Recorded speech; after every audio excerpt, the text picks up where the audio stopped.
Hi everyone, कैसे हैं आप सब बच्चों। एक टॉपर को जब 80 में से 80 नंबर मिलते हैं तो कहीं ना कहीं उसकी आंसर शीट आपके लिए एक बेंचमार्क सेट करते हैं कि आप अपना पेपर किस तरीके से अटेम्प्ट कर सकते हो। क्योंकि जो टीचर आपका पेपर चेक करेगा वो कहीं ना कहीं आपसे इतना ज्यादा एक्सपीरियंस है कि जितने साल के आप नहीं हो ना, उससे ज्यादा साल से वो पेपर चेक कर रहा है।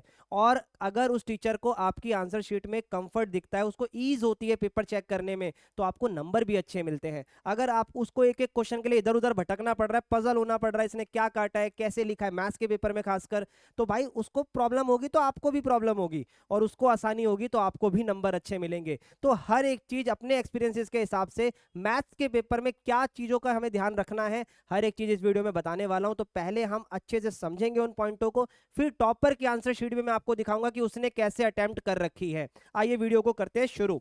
तो देखो भाई, सबसे पहले आपको कुछ चीजें हैं जो अपने दिमाग में रखनी पड़ेगी। सबसे पहला चैलेंज बच्चों के लिए होता है कि सर राइटिंग अच्छी होनी चाहिए क्या। भाई देखो, मैथ्स के अंदर सुंदर राइटिंग होने से फर्क नहीं पड़ता, रीडेबल होनी चाहिए, समझ में आनी चाहिए। ये सबसे इंपॉर्टेंट पॉइंट है इसका। उसके बाद एमसीक्यू क्वेश्चन जब हमारे साथ प्रॉब्लम होती है, भाई मैथ्स का पेपर है, एमसीक्यू क्वेश्चन कैसे करें। मैं हर बार सजेस्ट करता हूं कि एमसीक्यू एक ही गो में होने चाहिए। सर हमसे तो सारे एमसीक्यू एक साथ सॉल्व ही नहीं होते हैं। कौन कह रहा है एक साथ सॉल्व करो। आप 1 से लेकर 20 तक के नंबर पहले पेज पर ही डाल दो। उससे होगा कि जब आपको एमसीक्यू का आंसर समझ में आएगा तब आप वहां पर लिखना। ऐसा ना हो कि 10 एमसीक्यू अभी है, 5 बाद में, 5 कहीं और है। टीचर के लिए प्रॉब्लम होती है और आपका भी एक आधा नंबर इसमें मिस हो सकता है, ये बात याद रखना। होता नहीं है बट ये प्रॉब्लम हो जाती है। उसके बाद रफ कैसे आपको मैनेज करना है, ये सब चीज अभी आगे बताने वाला हूं, इसका अलग से पॉइंट रखेंगे हम। इंटीग्रेशन के क्वेश्चनों में बच्चों को बड़ी प्रॉब्लम होती है कि साइड वर्क कैसे करें, क्योंकि उसमें कई बार होता है पार्शियल फ्रैक्शन का क्वेश्चन आ गया तो साइड में लिखना पड़ता है या बीच में लिखे, वो सब अभी मैं आपको बताने वाला हूं। उसके बाद how to manage graph question. देखो भाई, ग्राफ क्वेश्चंस को जरा समझो कि ग्राफ क्वेश्चन के लिए पता है क्या होगा।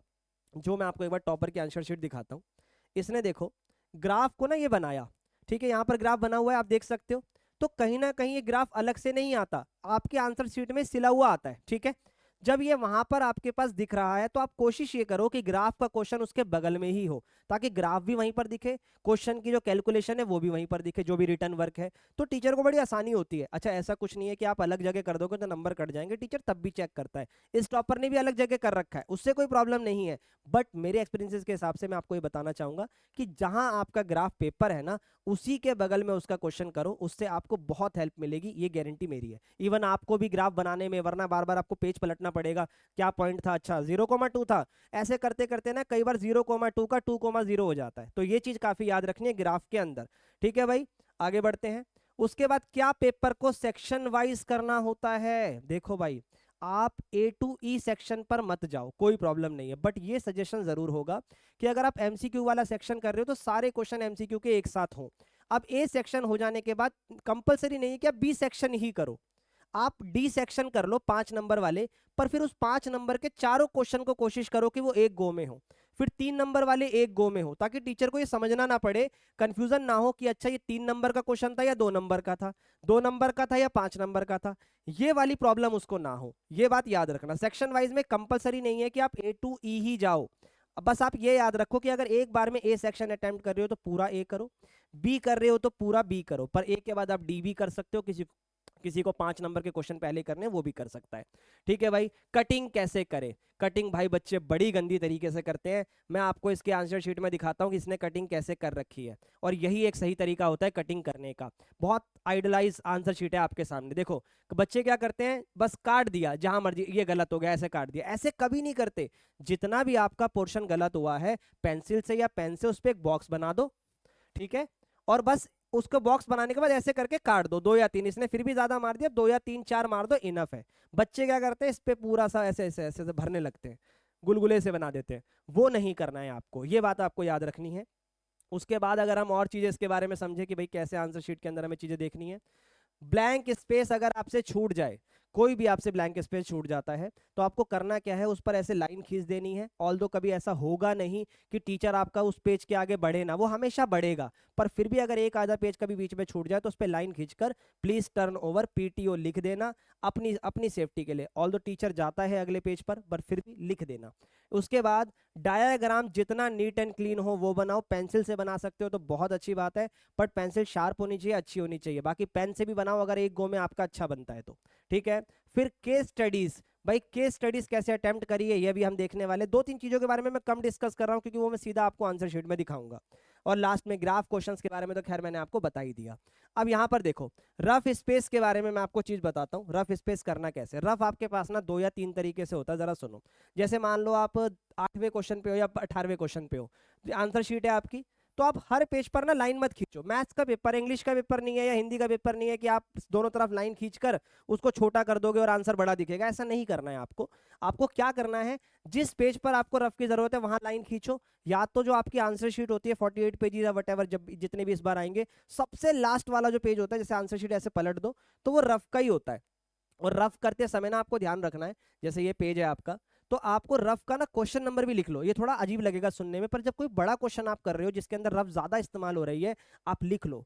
और ये नहीं कि जहां मर्जी रफ कर रहे हो, बच्चे 20 से शुरू कर देते हैं। आप एक प्रॉपर एक कॉर्नर पकड़ कर रफ करो। ठीक, उससे होगा क्या, एक क्वेश्चन का रफ जब एक जगह रहेगा ना, मान लो वो क्वेश्चन में आपसे गलती हो जाए, भगवान ना करे गलती हो गई, तो बाद में आपको कहीं ना कहीं उस रफ में हेल्प होगी, यार इतना तो मैंने सही करा था, इसके आगे मुझे देखना है। तो इस तरीके से रफ के सेक्शन बना दो, जरूरी नहीं कि डिजाइन में बनाओ, सीधी लाइन खींच के बनाओ, उससे कोई दिक्कत नहीं है। तो रफ बड़ा तरीके से करना, खचपच नहीं बचनी चाहिए। आप कैसे रफ करते हो मैं आपको बताता हूँ। ये देखो आंसर शीट है, आप यहां से रफ करना शुरू करते हो और यहां पहुंच जाते हो, ये नहीं होना चाहिए। अब देखो इस बच्चे को इस पेज पे रफ की जरूरत नहीं है, तो इसने साइड में लाइन नहीं खींची, जब जरूरत होगी तभी खींचनी है। अब एक एक करके इसके आंसर शीट को एनालाइज करते हैं। जब भी आप एमसीक्यू अटेम्प्ट करो, देखो एक से लेकर प्रॉपर इसने एमसीक्यू अटेम्प्ट करे हैं सेक्शन ए लिखकर, बल्कि मैं तो कहूंगा लाइन खींचकर यही एमसीक्यू लिख दो। ठीक है, कोई दिक्कत की बात नहीं है। ठीक है, अब एमसीक्यू का ऑप्शन कैपिटल लेटर में लिखो। अगर आप कंफर्टेबल हो और आप बिल्कुल श्योर हो कि इसका ऑप्शन क्या होगा, तो उस ऑप्शन का आंसर भी लिखो। नहीं हो तो सिर्फ कैपिटल लेटर में ऑप्शन का नंबर लिखो, जो भी ABCD है, वो बेटर रहता है। ठीक है भाई। इसके बाद अगर हम आपसे बात करें, देखो सारे ऑप्शन आपको दिख रहे होंगे। 20 तक इसने करा और वो पूरा लिख दिया। अब जैसे इसने इतना बड़ा लिखा, कोई नेसेसरी नहीं है, आप खाली डी लिखोगे तो भी चलेगा, बस आपका डी क्लियर होना चाहिए। इसके बाद ये वाला क्वेश्चन देखो, आपका चैप्टर 8 यानी एप्लीकेशन ऑफ इंटीग्रेशन का क्वेश्चन है। अब इसने क्या करा, इसका ग्राफ पेज नंबर 19 पर इसने बोला। अब टीचर पेज नंबर 19 पे जाए, ग्राफ देखे, फिर यहाँ पर आए, ये नहीं करना। आपको ग्राफ भी वहीं पे बना लेना है, क्योंकि ये ग्राफ का क्वेश्चन नहीं है, तो साइड में डायग्राम है जो आप यहाँ पर ड्रॉ कर सकते थे, उससे कोई इतनी दिक्कत नहीं होती है। इतना आप करो। ठीक है भाई, चलो आगे बढ़ते हैं और देखते हैं इंटीग्रेशन के क्वेश्चन की तरफ मूव करते हैं। अब देखो इंटीग्रेशन के क्वेश्चनों में कुछ बच्चे क्या करते हैं, इस वाले काम को साइड में करके दिखाते हैं। तो भाई देखो हमेशा क्या करना होता है, बेटर तरीका, अगर आपको दिक्कत होती है लिखने में, आप जो मेन क्वेश्चन है ना आपका, उसको लेट कर लो आई। ठीक है, फिर जो आपका ये वाला काम है कि भाई आपको अरेंज करना है पार्शियल फ्रैक्शन, अगर किसी ने करा होगा तो ही रिलेटेबल होगा। पार्शियल फ्रैक्शन के अंदर जब आप ये चीज करोगे, पूरा सॉल्व कर लो, कैलकुलेशन कर लो। ठीक है, उसके बाद आप वापस से उस आई को उठाओ और कह दो कि मैंने सारी वैल्यूज आई के अंदर पुट कर दी है। तो इस तरीके से नंबर मिलते हैं। सही तरीके से मैं इंटीग्रेशन जब आपको करवाऊंगा तो करके भी दिखाऊंगा। ठीक है भाई, चलो आगे बढ़ते हैं और एक आधे क्वेश्चंस की तरफ। ये देखो इसने कटिंग कैसे करी है, जो मैं आपको बता रहा था। प्रॉपर एक कटिंग बॉक्स, देखो कितना नीट एंड क्लीन लग रहा है। बॉक्स बनाया, ऐसे क्रॉस मारा, बात खत्म, ज्यादा इस पे टाइम वेस्ट ही नहीं करा। और इसी प्रकार से जब हम केस स्टडी की तरफ पहुंचेंगे, हाँ ये देखो केस स्टडी का क्वेश्चन है। तो केस स्टडी में कुछ बच्चे क्या करते हैं, डायरेक्ट आंसर बता देते हैं, वो नहीं करना। आपको पहले डेटा देना है, जो भी पूरे क्वेश्चन का डेटा है, ये प्रोबेबिलिटी का क्वेश्चन है। सारा डेटा देने के बाद जब वो पहले पॉइंट का आंसर देगा, मेंशन करो कि ये फर्स्ट पॉइंट है। ठीक है, मेंशन करो कि वो सेकंड पॉइंट है, मेंशन करो कि वो थर्ड पॉइंट है। और कभी अगर मेंशन में प्रॉब्लम हो रही है तो आप फाइनल लास्ट में जाके भी 1 2 3 करके आप आंसर बता सकते हो, उसमें कोई प्रॉब्लम नहीं होगी। ठीक है भाई, इसी प्रकार से हर एक चीज के बारे में आपको दिखा दिया। अगर इसने रफ कर रखा होगा, मैं एक बार रफ भी दिखाता हूँ। ये देखो लास्ट पे इसने रफ कर रखा है, इस तरीके से बिल्कुल नीट एंड क्लीन तरीके से रफ करा है। 2025 की आंसर शीट है, मैंने आपको बोला था। इस तरीके से आप प्रॉपर रफ लास्ट पेज पे कर सकते हो। और अगर आपको जरूरत पड़ती है तो एंड में लाइन में ऐसे लाइन खींच के भी रफ कर सकते हो। जहां भी कटिंग होगी, देखो कितना नीट करा है इसने।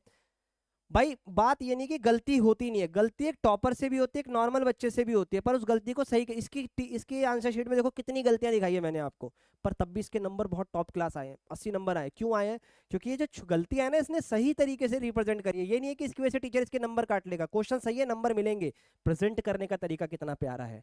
तो भाई अगर आप भी इस तरीके से चीजें तैयार करना चाहते हो, मैथ्स पढ़ना चाहते हो, अभी भी पेपर के लिए समय है, तो भाई मैंने हर एक चैप्टर की वीडियो अपलोड कर रहा हूँ। LPP आज अपलोड कर दी होगी, तो आप ये जाकर देखो, पढ़ाई करो, मेरे साथ जुड़ो। और अगर आपको लगता है कि भाई कोई डाउट हमारा रह रहा है कि सर ये चैप्टर में दिक्कत है, इस चैप्टर के इस क्वेश्चन में दिक्कत है, व्हाट्सअप कम्युनिटी का लिंक डिस्क्रिप्शन में है, वहां पर भी आप मेरे साथ जुड़ सकते हो। इंपॉर्टेंट क्वेश्चन के लिए टेलीग्राम की लिंक को ज्वाइन कर लेना। सारी एक चीज आपको सॉल्यूशन इस चैनल पर मिल रहा है। मिलते हैं नेक्स्ट वीडियो में। Bye bye and take care guys.